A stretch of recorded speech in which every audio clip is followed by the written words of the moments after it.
पुन्हा एकदा साधूकार घ्या. साधू साधू साधू. बनते चित्तज्योती थोरात यांनी आपल्या सुमंगल वाणीमधून ऐतिहासिक पार्श्वभूमीतून आजची सद्यस्थिती आपल्याला स्पष्ट करून दिली आहे. यानंतर बनते सुजात तिसे हे आपली देशना देतील अशी मी त्यांना विनंती करतो. हा अत्यंत थोडक्यात भेटतात.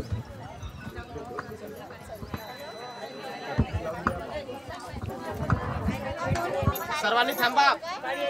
यानंतर 5 मिनिटात या ठिकाणी अध्यक्ष भाषण होणार आहे. साधू साधू साधू.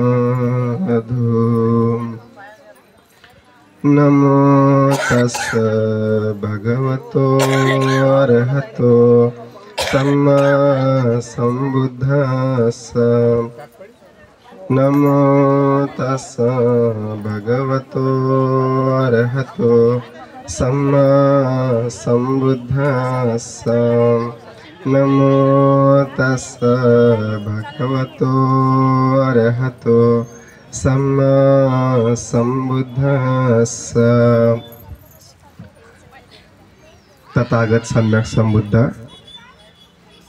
जो हमारे शास्त्र है, उन्होंने सुंदर सद्धर्म का उपदेश किया और तथा हमें जीवन मुक्त होने के लिए जो सन्मार्ग उपलब्ध करा के दिए, ऐसे तथागत सम्यक संबुद्ध उनको हमारा प्रणाम. जिस सद्धर्म को सुन के हम सब लोग यहाँ प्रेरित होकर धर्म सुनने के लिए कहीं कहीं जाते हैं, सुनाने के लिए कहीं कहीं जाते हैं, जिसको सुनकर हमारा मन बहुत ही सुंदर, शांत, शीतल और सुगंध की तरफ जाने के लिए आरूढ़ होता है, गतिमान होता है, ऐसा सद्धर्म जो हमें दुख से मुक्त करने के लिए पर्याप्त है, ऐसा सुंदर सद्धर्म उनको हमारा प्रणाम. इसी सन्मार्ग पे चलने वाला आर्य श्रावक संघ जो अभी अभी आपने देखा है, कितनी कुशलता से यह आप लोगों को उपदेश करते हैं. इतनी कुशलता, एक एक शब्दों को सही प्रयोग करके आप लोगों के हृदय में किस तरह पंजीकृत किया जाए, इतना सुंदर विश्लेषण यह करते हैं. एक एक भिक्षु होते हैं, बहुत ही सुंदर सुंदर गुणों से परिपूर्ण होते हैं. अगर अभी ऐसा है तो भगवान के काल में भी ऐसे 80 अग्र श्रावक महाश्रावक थे, बहुत सुंदर. तो अतीत काल में जो भी आर्य श्रावक संघ था, अभी वर्तमान में है और अनागत काल में होने वाला ऐसा आर्य श्रावक संघ, उनको हमारा प्रणाम. यहाँ उपस्थित आपने सुंदर रत्न संघ को देखा है, संघ रत्न को देखा है, सुंदर सुंदर उपदेश करते हैं. उनके सामने हम तो अभी अभी छोटे हैं, ज़्यादा बोल नहीं पाएंगे, पर भगवान का एक सुंदर शब्द है, एक सुंदर धर्म है, एक ही शब्द में. उस समय हमारे तथागत सम्यक संबुद्ध श्रावस्ती में विहार कर रहे थे. तो बहुत सारे जो लोग होते हैं, ज़्यादा सुनना पसंद नहीं है, किसी को कम सुनना पसंद है, किसी को ज़्यादा सुनना पसंद है. तो कुछ कुछ ऐसे भी लोग होते हैं जो तीक्ष्ण बुद्धि वाले होते हैं, उनको ज़्यादा सुनना पसंद नहीं, कम सुनने से भी उनको अर्थ समझ में आता है और उस प्रकार वो जीवन जीना शुरू करते हैं. भगवान के पास जाकर प्रणाम करते हैं. सबसे पहले प्रणाम करके एक और बैठ के भगवान को बोलते हैं, भगवान यदि समय है तो हम कुछ पूछना चाहते हैं. भगवान तो सबके लिए समय देते हैं, कारुणिक होते हैं, इसलिए सबको समय देते हैं. तो बोलती है, पूछे क्या पूछना है. बोलते हैं, भगवान इतना जो बड़ा धर्म है, हमको सुनने के लिए समय नहीं है. क्यों? क्योंकि घर में वृद्ध माता पिता है, पत्नी है, बच्चे हैं, भरण पोषण करने के लिए उनको हमको बहुत मेहनत करना पड़ता है. उतना मेहनत करने के लिए समय चाहिए. अगर समय हम यहाँ पे देंगे तो हमारे जीवन में बहुत कष्टता आती है. तो पारिवारिक जिम्मेदारी हो के धर्म सीखना बहुत बड़ी बात है. तो भगवान क्यों ना हो कुछ ऐसा धर्म हो जो हमको एक शब्द में जीवन जीने के लिए प्रेरणादायक हो, ऐसा धर्म का उपदेश कीजिए.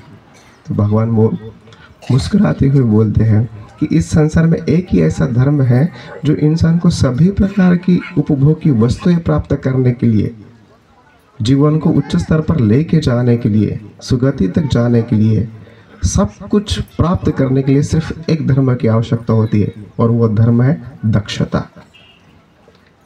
जिस व्यक्ति के पास दक्षता, यह जो धर्म होता है, जो व्यक्ति दक्ष होता है अपने कार्यों के प्रति, अपने विचारों के प्रति, अपने कृत्यों के प्रति, वह व्यक्ति इस संसार में हमेशा ही आगे बढ़ता है। अगर किसी कार्य को करते हुए हमारी उसमें गलती भी हो जाती है, पर हमारी दक्षता उस गलती को फिर से सुधारने की कोशिश के लिए वो विचार करता है, वितर्क करता है, और फिर उसी दक्षता के साथ यदि वो करता है तो दूसरी बार में वह गलती नहीं करता। जब दूसरी बार में गलती नहीं कर सकता है, वह व्यक्ति की उन्नति होती है, और उन्नति हमें सुख प्रदान करने वाली होती है, सुगति तक लेके जाने वाली होती है, निब्बान तक लेके जाने वाली होती है। वह चाहे सांसारिक सुख हो या फिर संन्यास सुख, पारिवारिक सुख हो या फिर वो संन्यास वाला सुख हो, तो दोनों प्रकार का जो भी आप लोगों को, हम लोगों को, जो व्यक्ति को ऐसा लगता है कि जीवन में सभी प्रकार के सुख की उपलब्धि हो, एक धम्म सिर्फ याद रखना है, दक्षता। इतना ही बोल के आज हम यहाँ पर विराम देते हैं। बहुत आप लोगों ने बहुत देर से बैठकर सुना, इसके लिए भी बहुत सारा धैर्य लगता है जो आप लोगों ने अभी पराकाष्ठा की है उसकी। अभी हमारे बीच में बड़े भंते जी भी है जो आप लोगों को अच्छा उपदेश करते हैं, तो उनके पास बहुत सुंदर नॉलेज होते हैं। तो आप यदि वो नॉलेज सुनते हैं, उनके वचन सुनते हैं, तो आप लोगों को नया चेतना उत्पन्न होगा। वो नया चेतना से आप नए नए विचार कर सकते हैं जो जीवन को उन्नत होने के लिए पर्याप्त होते हैं। तो इसके बाद जो बड़े भंते थे उनका आप लोग प्रवचन सुनिए। आप सब लोगों के प्रति बहुत साधुवाद, क्योंकि आप लोगों ने सुविनीत होकर इस धर्म शास्त्र को बहुत अच्छे से सुना है। तो आपके जैसे सुविनीत लोगों को देख के हमें हर्ष होता है। आप इसी तरह आगे करते रहिए, धर्म सुनते रहिए और उन्नति करते हैं। आप सबके प्रति मंगल कामनाएं। भवतु सब मंगलं, भवतु सब मंगलं, भवतु सब मंगलं। साधु साधु साधु। धन्यवाद भंते जी। सर्व श्रद्धावान उपासक उपासिका या ठिकाणी अत्यंत शांततेत या ठिकाणी धम्मश्रवण करत आहेत। आपणा सर्वांचं या ठिकाणी मी पुण्यानुमोदन करतो। कार्यक्रमाचे आजच्या धम्म परिषदेचे अध्यक्ष पूजनीय भदंत धम्मानंद थेरू खापरी, आपल्या गावाचे भूषण, आजच्या या धम्म परिषदेचे अध्यक्ष आहेत। या ठिकाणी ते त्यांच्या अध्यक्ष भाषणाला या ठिकाणी अध्यक्षीय धम्मदेशवेला या ठिकाणी सुरुवात करतील अशी मी त्यांना विनंती करतो। सर्वांनी साधुकार द्या। साधु साधु साधु। नमामि बुद्धं गुणसागरन्तं सत्ता सदा भवन्तु सुखी अवेरा कायो जीवत्स सकलो दुगन्धो गच्छन्ति सभ्ये मरणं अहञ्च युगायुगाच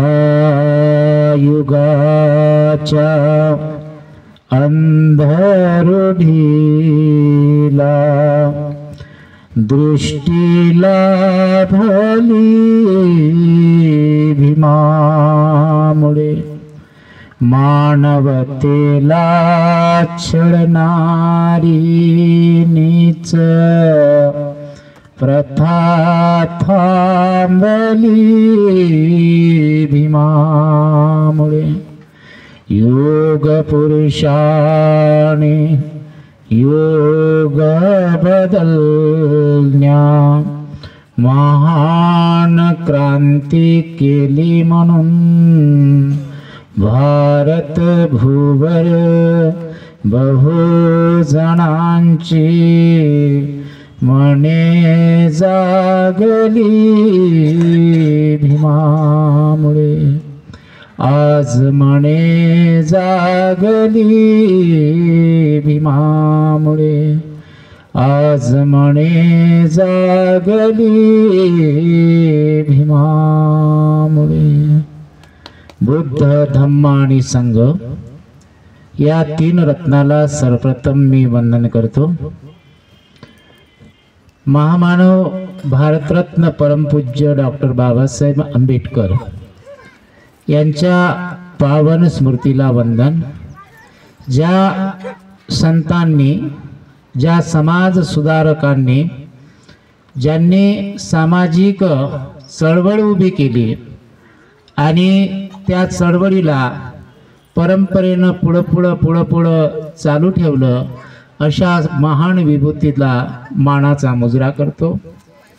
2 दिवसीय धम्म परिषद डॉक्टर बाबासाहेब आंबेडकर जयंती उत्सव समितीच्या द्वारे व सिद्धार्थ विकास मंडळ आणि महिला मंडळ, संत गाडगेबाबा पुण्यतिथी व क्रांतीज्योती सावित्रीबाई फुले जयंती आणि भीमा कोरेगावचा शौर्य दिन या सर्व तिहेरी कार्यक्रमाचं औचित्य साधून या परिषदेचा एवढा मोठा मान सन्मान मला मिळाला की या परिषदेचा अध्यक्ष मला बनवलं. मला दुःख नाही की लोक नाहीत म्हणून, कारण घटना अशी असते, जो शहाणा माणूस असतो ना तर त्याला एकतर अर्ध्याच पोटानं राहावं लागतं. शेवटी टोपलीत भाजी नसते, कधी पोळी नसते, आणि म्हणून मी काही त्याचा दुःखीच नाही आहे. फक्त तुम्ही मला अध्यक्ष बोलावलं आणि अध्यक्ष म्हणून या गावाचं ऋण म्हणून तुम्हाला काहीतरी देता आलं पाहिजे. ही जी पाहुणे मंडळी आहे यांना पोटभर जेवता आलं, हेच मी माझं फार मोठं महत्त्वाचं कारण सांगतो. विषय असा आहे की आमचं जे बाबासाहेब एक अभय वाक्य वापरतात, कुठल्याही कार्यक्रमाचं नियोजन नसेल तर ती क्रांती नपुसक आहे, असं वाक्य बाबासाहेबांचं आहे. तुम्ही हा पहिला जो काही कार्यक्रम केला तो एक प्रकारे नियोजन पद्धतीनं करायचं. आता याच्यानंतर आता जे काही झालं की पहिल्या दिवशी धम्म परिषद म्हटल्यानंतर त्या दिवशी बौद्ध भिक्षूंची प्रवचनं असली पाहिजे, आणि दुसऱ्या दिवशी जो उत्साह असतो त्या दिवशी तुम्ही मग संविधान मनोरे आणा का त्याचा वरचा मनोरे आणा, आणि लोकांचं जेवण असलं पाहिजे. महत्वाची गोष्ट कशी आहे, खाली पेट तो दिमाग की बत्ती नाही जलती ना भाई. आणि पोटात काहीतरी असेल, जेवणाचा कार्यक्रम ठेवा म्हणजे त्या कार्यक्रमाचा उत्साह राहतो. आणि तिसरं कारण असं की कमिटीचे जेवढे सदस्य लोक आहेत ना त्यांना प्रत्येकांना एक जबाबदारी दिली पाहिजे. नाही तर एकाच ब्लेडनं आज्याची झाली पाहिजे, बापाची नाताची झाली पाहिजे. एकाच माणसावर जर संपूर्ण लोड येत असेल तर ते काम यशस्वी होऊ शकत नाही. महिला मंडळांकडे एक काम, मुलांकडे एक काम, पेंडालवाल्याकडे एक काम, आणि त्याच्यात आपल्या पाठीमागं काय, गरिबाच्या लग्नाला 17 ऐकणं, मधातच माहीत बंद पडते, तर कधी नवरदेव निघत नाही, तर कधी काही तर काही. आपल्या ह्या परंपरेनं चाललेल्या ह्या सगळ्या घटनाच आहेत. आणि म्हणून मी जास्त न बोलता जी 2 व्यक्तीच्या संबंधानं या ठिकाणी परिषद या शब्दाचा धम्म परिषद कशासाठी, तर बुद्धांची एक चळवळ येते. बुद्धांच्या काळातलं एक छोटंसं उदाहरण सांगतो की पहिल्यांदा कुठल्याही गोष्टीला त्याग करावा लागतो. कुठल्याही गोष्टीची चळवळ उभी करताना त्याच्यासाठी शहीद व्हावं लागतं. आणि म्हणून एक उदाहरण असं घडतं, बाबासाहेब आंबेडकर हिंदू धर्मातील स्त्रियांची उन्नती आणि अवनती या पुस्तकाच्या प्रस्तावनेत लिहितात. काय लिहितात की पहा, कौशल देशामध्ये थून नावाचं एक छोटंसं गाव आहे का नाही. त्या थून गावामध्ये भगवान बुद्ध जाणार भिक्खू संघाला गेला. आधीच दवंडी पिटली. काय तुम्हाला असं वाटलं की त्यांचा मार्ग सुखाचा होता? महावीराला लोकांनी गावातून हकलून दिलं, बुद्धाला हकलून दिलं. इकडे लेकरं कोणाचे बोलतात त्यांना थोडस सांभाळवा, हकलू नका, पण इकडे बोलायला. दवंडी काय पिटली, गावाची बचत गटाची मीटिंग झाली. आता बचत गट असेलच ना, त्या गटाची मीटिंग झाली आणि त्या मीटिंग मध्ये ठरवलं की भगवान बुद्ध येणार.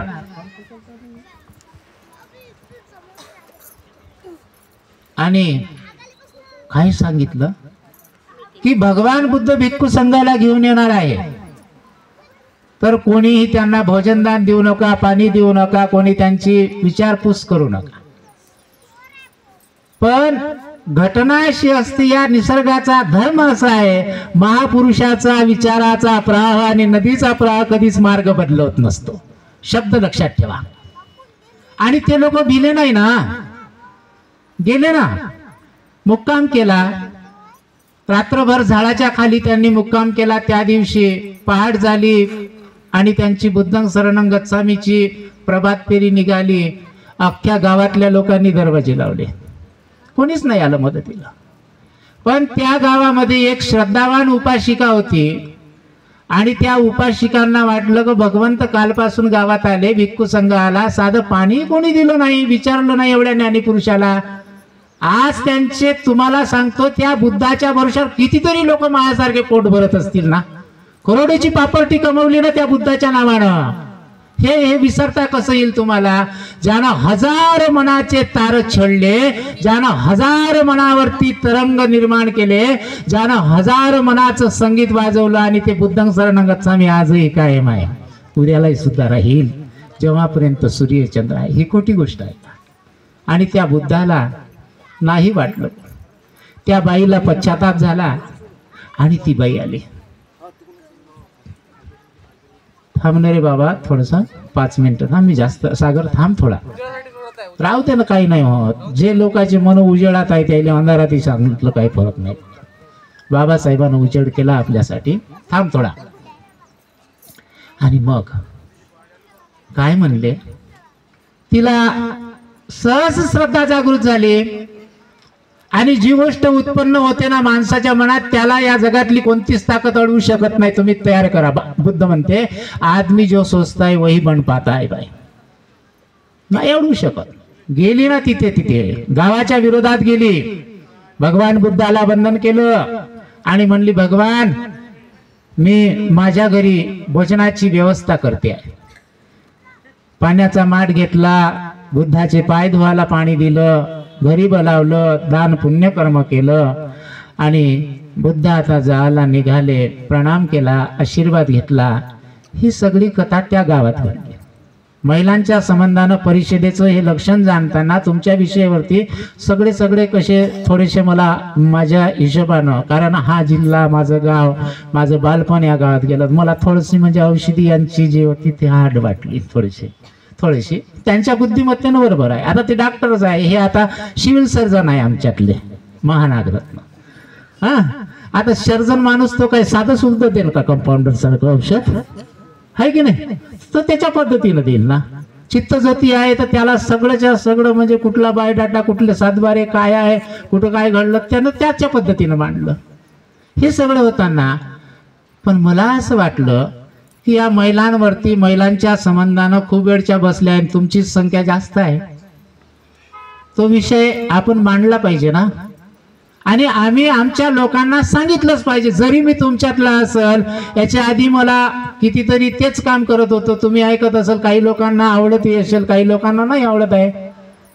कारण जगाची रीत आहे, बुद्धच नव्हते आवडले, त्यांच्या घरच्याही लोकांना नाही आवडले, म्हणून देवदत्त विरोधात गेला की नाही.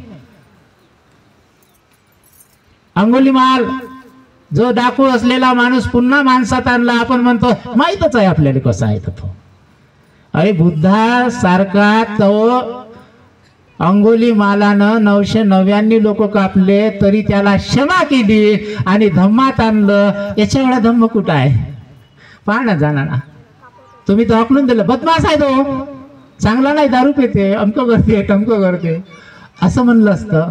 ही सगळी जाणा. बुद्धाचा धम्म जाणताना तुमच्या मनात ओतपोत किती करुणा भरते, ही महत्वाची कथा आहे. आता एवढं काही विषयाच्या संबंधानं मला अध्यक्षीय भाषण करताना पण थोडंसं बोलावं लागतं. जर बोललंच नाही तर अध्यक्ष कायचा?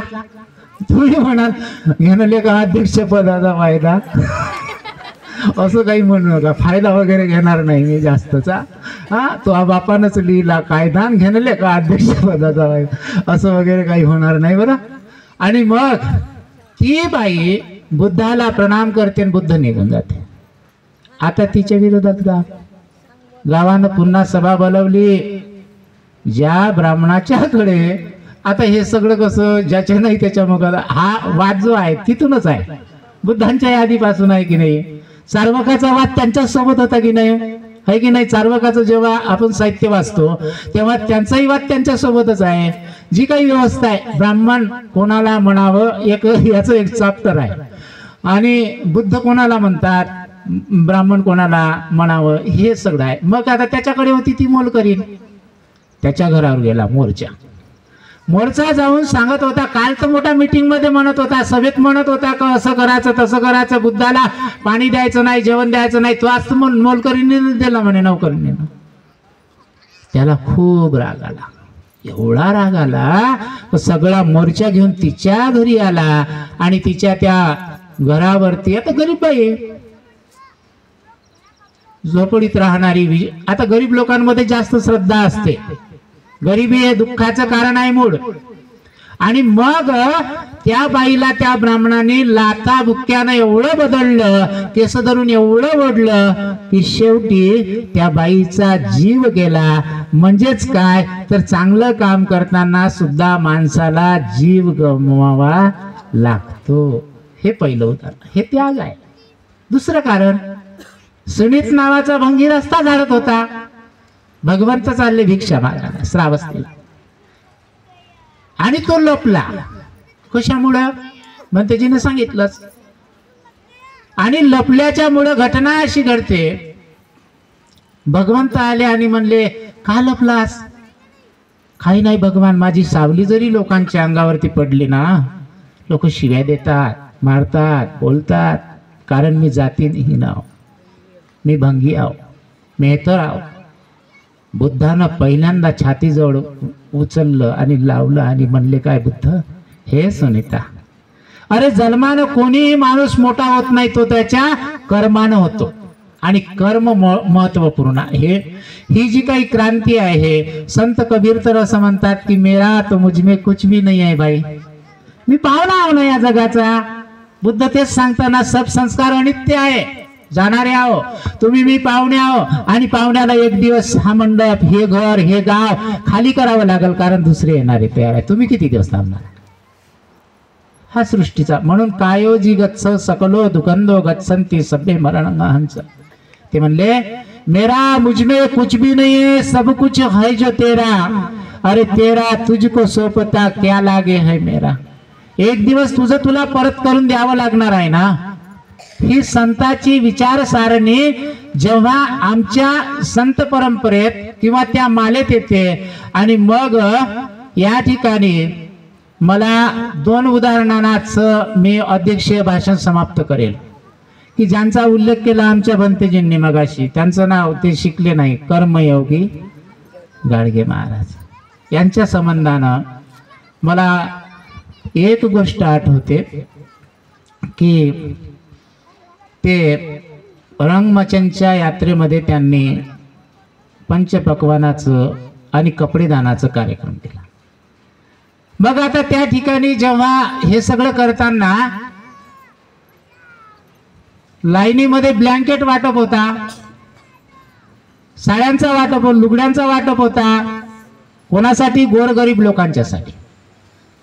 आणि त्या लोकांना ते वाटप करताना त्याच वेळेला त्यांच्या घरच्या लोकांना असं वाटलं का आम्हालाही मिळेल, म्हणून त्यांची पत्नी आणि मुलगी सुद्धा गेली. आणि गेल्याच्या नंतर घटना अशी घडते, गाडगे महाराजांना ते दृश्य दिसलं आणि ते म्हणले तुम्ही लाईनीच्या बाहेर निघा. हे गोरगरीब लोकांना मी वाटप करण्यासाठी आणलं, तुमच्यासाठी नाही. तुम्ही गवऱ्या विका, तुम्ही विंधन विका, तुम्ही निंदाला जा आणि त्याच्यातून घ्या. दुसरं एक कारण असं घडतं की त्यांचं पंढरीच्या एका वसतिगृहात एकच मुलगा होता, तो वसतिगृहात होता आणि कुत्र चावलं आणि मरण पावलं, गोविंदा नावाचा. कोकणात गाडगे महाराजांचं कीर्तन चालू आहे. ज्यांच्या संबंधानं काल आपण 20 तारखेला त्यांची पुण्यतिथी केली, त्या विषयावरती हे सगळं टाकताना आपल्याला 2 मिनिटं त्यांचं स्मरण करावं लागेल, नाहीतर त्यांच्या नावाला आपण पत्रिकेत छापलं काहीच नाही बोललं. आता कीर्तन सुरू होईल संध्या